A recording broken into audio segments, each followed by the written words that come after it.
जनता सालों लाइन में खड़ी रहे, लेकिन नेताओं के लिए राजधानी भी ब्रेक मार दे। आखिर रेल मंत्रालय जवाब दे, ये नियम है या वीआईपी दरबार। जहां आम आदमी की मांग फाइलों में दम तोड़ दे, वहीं एक फोन पर राजधानी रुक जाए। क्या भारतीय रेल अब जनता नहीं जनप्रतिनिधि स्पेशल बन गई है? रेल मंत्रालय चुप क्यों है? काढ़ा गोला में राजधानी रुकी या नियमों की धज्जियां उड़ी? देश जानना चाहता है, सिस्टम चल रहा है या सिफारिश। आपको बताते चले कि बिहार के कटिहार बरौनी रेलखंड से एक ऐसी खबर सामने आई जिसने सिस्टम की चूल्हे हिला दी और आम जनता के सब्र का बांध तोड़ दिया। एक तरफ वो लोग हैं जो सालों से छोटे छोटे स्टेशनों पर खड़े होकर एक अदर ट्रेन ठहराव की उम्मीद में बूढ़े हो जाते हैं।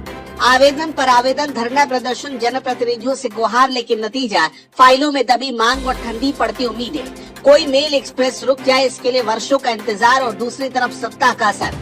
जैसे ही कोई बड़ा नेता दिल्ली या पटना जाने की सोचता है तो नियम कायदे जैसे घुटने टेक देते हैं। खासकर राजधानी एक्सप्रेस, जिसके लिए साफ नियम है कि वो केवल तय स्टेशनों पर ही रुकेगी। अगर किसी खास स्थिति में ठहराव देना भी पड़े तो डीआरएम या एडीआरएम की अनुमति, लिखित आवेदन और सुरक्षा जांच की लंबी प्रक्रिया अनिवार्य होती है। लेकिन यहाँ कहानी पूरी तरह से पलट जाती है।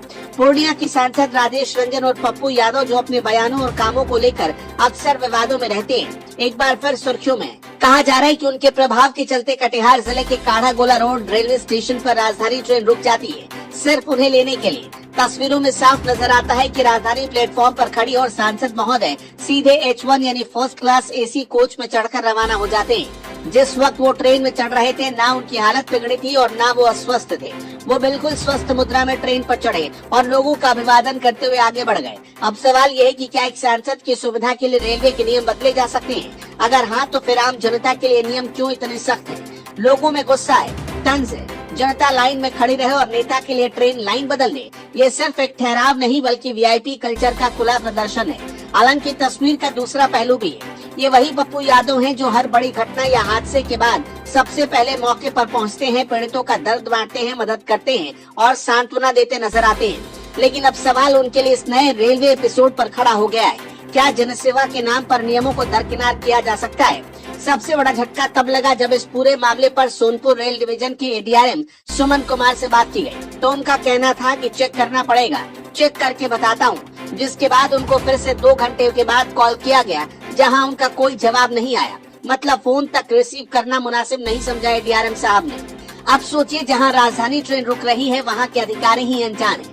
ये लापरवाही है या फिर सिस्टम के भीतर कुछ और ही खेल चल रहा है? और चर्चा तो ये भी है कि ये पहली बार नहीं हुआ। लोगों के बीच में ये बातें भी तैर रही कि 90 के दशक में भी पहले एक बार कटिहार रेलवे स्टेशन से राजधानी खुलने के बाद उसे बीच रास्ते से बैक करना पड़ा था, और सिर्फ सांसद पप्पू यादव को चढ़ाने के लिए। और ठीक यही घटना एक बार फिर पटना जंक्शन पर भी हुई, जिसमें राजधानी 1 नंबर पर आ रही थी, लेकिन तत्कालीन रेल मंत्री लालू यादव के साले साधु यादव प्लेटफॉर्म नंबर 5 पर बैठे थे, जहां 1 नंबर की जगह प्लेटफॉर्म नंबर 5 पर राजधानी एक्सप्रेस को जाना पड़ा।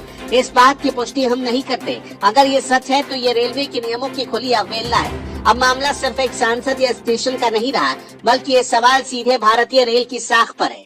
क्या रेलवे को इस पूरे घटनाक्रम की जानकारी है, या फिर एक सांसद के प्रभाव के आगे पूरा सिस्टम बौना साबित हो रहा है? अब जरूरत है जांच की, जवाबदेही की और उस सच्चाई को सामने लाने की जिसे आम जनता वर्षों से महसूस कर रही है, लेकिन आज पहली बार इतने बड़े स्तर पर दिख रही है। कटिहार बरौनी रेलखंड पर आज सिर्फ ट्रेन नहीं दौड़ रही, बल्कि दौड़ रही है सवालों की आंधी, गुस्से